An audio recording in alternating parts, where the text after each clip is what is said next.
આજના blouse cutting લેક્ચરમાં આપણે બેક પાર્ટમાં કીહોલ નેક વિશે સમજીશું. અહીં ફોટામાં બતાવ્યું તે પ્રમાણે આપણે કટિંગ કરવાનું છે. બેક પાર્ટમાં હુક રાખવાના છે એટલે પહેલેથી બેક પાર્ટમાં 0.25 ઇંચ ઊંચાઈનું માર્જિન રાખીને કટિંગ કરી દીધેલું છે. અહીં સૌથી પહેલાં બેઝિક બેક પાર્ટ કટિંગ કરી લેવાનો છે. સામાન્ય રીતે આપણે બેઝિક કટિંગ કરતા હોઈએ ત્યારે આ રીતનું બેક પાર્ટ હોય ત્યારે અંદરથી ડાયરેક્ટ જ આપણે કીહોલ નેક બનાવી દેતા હોઈએ છીએ.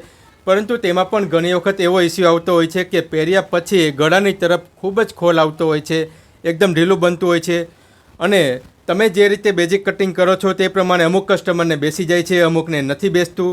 તો આ પ્રકારનો ઇસ્યુ ના આવે એટલા માટે અહીં આપણે શોલ્ડર ફોલ્ડિંગ પ્રોસેસ દ્વારા આનું કટિંગ સમજીશું. હવે ધ્યાન રાખો કે બેક પાર્ટમાં કદાચ તમારે પેક બનાવવાનું હોય, જેમ કે આગળ કંઈ રાખવાના હોય, પાછળ પેક રાખવાનું છે, તો પણ અહીં જે પ્રોસેસ બતાવી રહ્યા છે તે જ પ્રમાણે તમારે એનું કટિંગ કરવાનું રહેશે.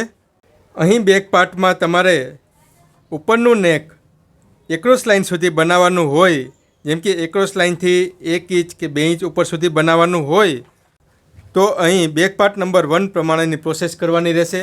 પરંતુ ફોટામાં એકદમ ઊંચું ગળું છે. અહીં માત્ર આ રીતે 2.5 ઇંચ જેટલું ઉપર ગળું બનાવવાનું છે. હવે ગળાની બ્રોડનેસ કેટલી રાખવી છે અથવા તો શોલ્ડર પાર્ટ કેટલો રેડી રાખવો છે તે નક્કી કરીને અહીં ગળાનું કટિંગ કરવાનું છે. અહીં માર્જિન છોડતા શોલ્ડર પાર્ટ 3 ઇંચ રેડી જોઈએ છે. ગળાના શેપનું માર્કિંગ કરી લેવાનું છે. આ રેડી માપ બનશે. હવે નીચેની તરફ જોઈએ તો અહીંયાનો પાર્ટ 3 ઇંચ જેટલો રાખવાનો છે. નીચેનું માર્જિન છોડીને અહીં 3 ઇંચ પર માર્ક કરી દેવાનું છે. હવે ઉપરની તરફનો પાર્ટ પણ નીચેના પાર્ટ જેટલો રેડી રાખવાનો છે, એટલે અહીં પણ 3 ઇંચનું માર્ક કરી દેવાનું છે. હવે અહીં બેક પાર્ટનો ટક્સ છે તે માપને અહીં સીધું કરી લેવાનું છે. હવે અહીંથી નીચેની તરફથી અહીં રાઉન્ડ શેપ છે તો રાઉન્ડ શેપ બનાવી દો. તમારે જેટલું બ્રોડ બનાવવું હોય તે બનાવી શકો છો. હવે અહીંયાથી ગોળાઈ શેપનું માર્ક કરી દેવાનું છે. આ રીતનું માર્ક થયું છે. હવે ફોટામાં જુઓ તો અહીંયા એક શેપ આપેલો છે. કપડું અહીંયા ઉપરની તરફ છે, એ રીતે અહીં લેસ લગાવીને બનાવેલું છે. તો એ પ્રમાણે તમારે બનાવવું હોય તો અહીંયાનો શેપ છે તેને આપણે ઉપર કરવો પડે. જેમ કે અહીંયાથી ડાયરેક્ટ આ રીતે બનાવવું પડે, પછી અહીંયાનો શેપ આ રીતે બનાવવો પડે. પરંતુ આ શેપ કરતાં અહીંયા બેક ટક્સના પોઈન્ટથી બહારની તરફ શેપ ચાલ્યો જાય છે, તો અહીંયાની તરફ આપણે રાઉન્ડ વધારવો પડે.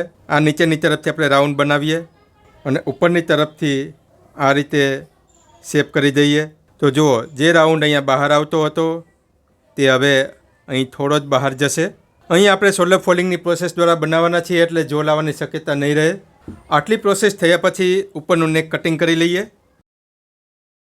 હવે શોલ્ડર ફોલ્ડિંગ પ્રોસેસ પ્રમાણે અહીંયાથી આપણે જ્યાં સુધી બ્રોડ છે ત્યાં સુધી ગળું કાપી લઈએ. હવે ટક્સને પેક કરવાનો છે.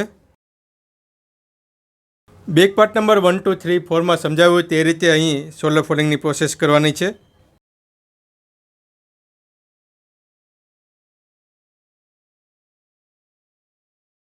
હવે અહીં આ પાર્ટને સેટ કરવાનો છે.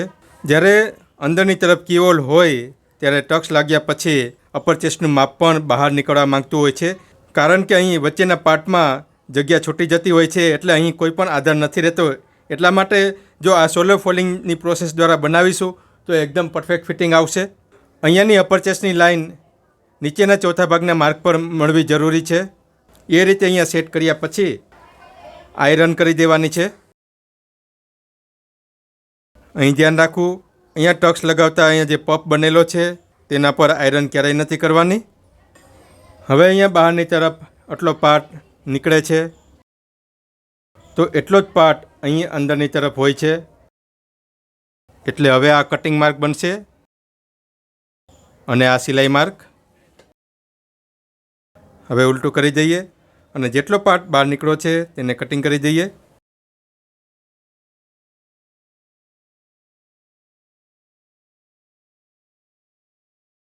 આટલી પ્રોસેસ થયા પછી હવે અહીં જુઓ, શોલ્ડર આપણે 3 ઇંચ રેડી રાખવાનું છે અને અહીંયાથી 2.5 ઇંચ રાખવાનું છે. તો આ જે ગળાનો શેપ છે અને અહીંયાની તરફ જે ઘટે છે ત્યાં આપણે જોઈન્ટ કરવાનો રહેશે. અહીંયા ઉપરના પાર્ટમાં જોઈન્ટ કરી દેવાનું છે.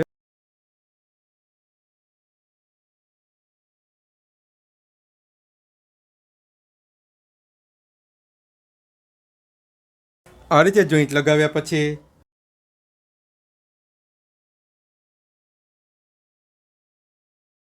અહીંયા જે મૂળ પાર્ટ છે તે પ્રમાણે કટિંગ કરી લેવાનું છે. હવે અહીંયાથી જે ગળું આપણે રેડી જોઈએ છે તે અહીં આ રીતે કટિંગ કરવાનું રહેશે. અહીં પહેલાંનું જે માર્ક હતું ત્યાંથી જો આપણે કટિંગ કરવા જઈએ તો એ નાનું થઈ જાય છે, અને જો આપણે બેઝિક કટિંગ પ્રમાણે અહીંયા કટિંગ કરી દીધેલું હોય તો અહીંયા જે રીતની પ્રોસેસમાં બતાવે છે એ રીતે ઉપરની તરફથી ગળું ઢીલું બનતું હોય છે. તો બેઝિક કટિંગમાં જે પ્રોબ્લેમ આવતો હોય છે તે પ્રોબ્લેમ હવે આ કટિંગમાં નહીં આવે, કારણ કે અહીં વચ્ચેનો જે ખોલ નીકળવાનો હોય તે અહીં બધેથી બહાર નીકળી ગયો છે. હવે અહીંયાનો શેપ જો થોડો નીચે લેવો હોય તો લઈ શકાય છે. અહીં આ રીતે કટિંગ કરી શકાય છે. અહીં થોડો વ્યવસ્થિત શેપ કરી દઈએ. આ રીતે ટક્સ લાગ્યા પછી અહીંયાનો પાર્ટ ઉચકાય છે અને બોડી પર પરફેક્ટ બેસી જાય છે, અને અહીંયા કશે ખોલ પણ નહીં આવે. તો જુઓ ફોટા પ્રમાણે હજુ અહીંયાથી ઉપરથી વધારે ગોળાઈ દેવી હોય તો અહીંયા દઈ શકાય છે. તો આપણે ગોળાઈ દઈ દઈએ.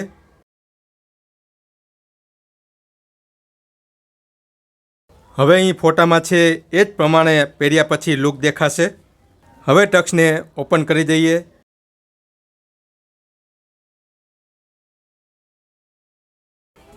હવે અહીં જુઓ, અત્યારે જે આ લુક આવે છે એ જોતાં તો તમને વિચિત્ર દેખાશે, પરંતુ જ્યારે ટક્સ લાગશે અને સોલર ફોલિંગ થશે એટલે બોડી પર એકદમ પરફેક્ટ બેસી જશે.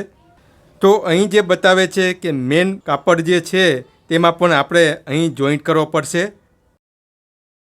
તો મેન કાપડમાં જોઈન્ટ કરવો હોય ત્યારે અહીં તમારે આ રીતે ફોલ્ડ પાર્ટ કરી દેવાનો, અને પછી અહીંયા ઉપરની તરફ એને સિલાઈ કરી દેવાની. અત્યારે આપણે ફેવિકોલ લગાવી શકાય, અને તે પછી તમારે મશીનથી સિલાઈ કરી દેવાની. શોલ્ડરમાં આપણે ઉપરની તરફ અડધો ઇંચ જે એક્સ્ટ્રા રાખ્યું હોય તે આની અંદર જ ઇન્ક્લુડ છે, એટલે અહીં ફરીથી આપણે અડધો ઇંચ ઉપર એક્સ્ટ્રા રાખવાની જરૂર નથી. હવે અહીં 0.25 ઇંચ માર્જિનનું માર્ક કરી દેવાનું છે જે કટિંગ કરવાનું છે.